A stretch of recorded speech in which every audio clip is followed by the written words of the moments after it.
I'm with Rutger Hauer.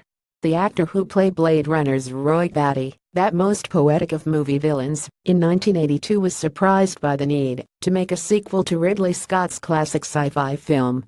Having seen Blade Runner 2049, I'm surprised anyone wanted to release it.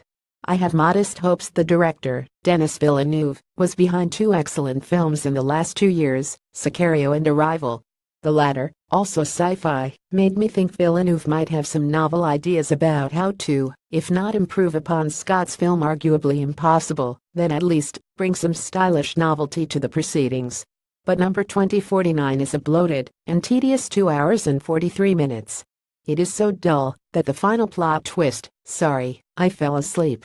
Jared Leto as Niander Wallace in Blade Runner 2049 is no match for the original film's Roy Batty, played by Rutger Hauer. Danny Mullishock readers keep up with this story and more by subscribing. No, for the record, 2049 is 47 minutes longer than the original. The film drags because the plot is convoluted. It drags because the visuals are jaundiced and murky. It drags because it doesn't improve on the groundbreaking sets or costumes of the original. It drags because Ryan Gosling has apparently decided that acting only requires one expression. But mostly it drags because of the uninspired villains. Hauer's Batty, Daryl Hannah's Pris, and Joanna Cassidy's Jorah, the original film's fugitive replicants, have no equivalent here. Part of the genius of Blade Runner was that the bad guys were, in some ways, the movie's true heroes, outcasts abused by the system, who can't relate to that. Harrison Ford starred as the replicant-killing detective Rick Deckard, but Batty, Pris, and Jorah, as well as William Sanderson's timid toymaker, J.F. Sebastian, made the film unforgettable. Among cinephiles, Batty's death scene, his tears in the rain speech, is considered among the most hauntingly beautiful moments in film.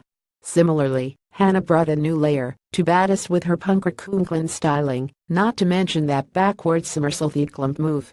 Cassidy was simply sex and violence on two long legs, a feral, snack-dripped showgirl Miss Salome, who memorably escapes Decker in a see-through raincoat, film's greatest why bother fashion moment.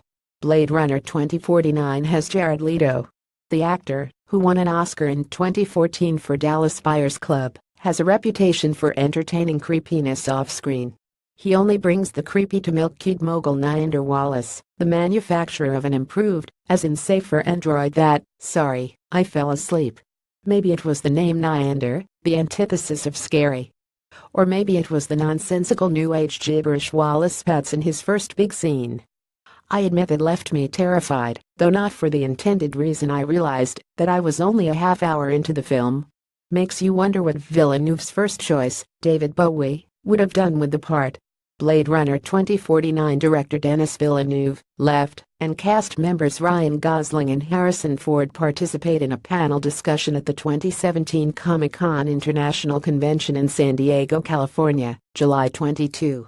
Director of the movie Denis Villeneuve and cast members Ryan Gosling and Harrison Ford participate in a panel for Blade Runner 2049 during the 2017 Comic-Con International Convention in San Diego, California, U.S., July 22, 2017.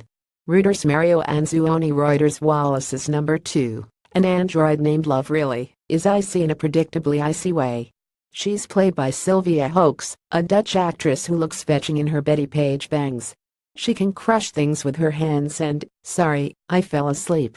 So when Ford's Decker shows up, it's not only the intended highlight, it's a relief. In the dour 2049, his uncanny ability to imbue two-dimensional action figures with humor and vulnerability turns Gosling's wooden performance into petrified wood. I say Ford's appearance was almost a relief, because while he made the last hour or so bearable, his presence only made the surrounding lifelessness more unbearable. In an early scene, Gosling plucks a last flower from a desolate landscape, a nice metaphor for Ford here.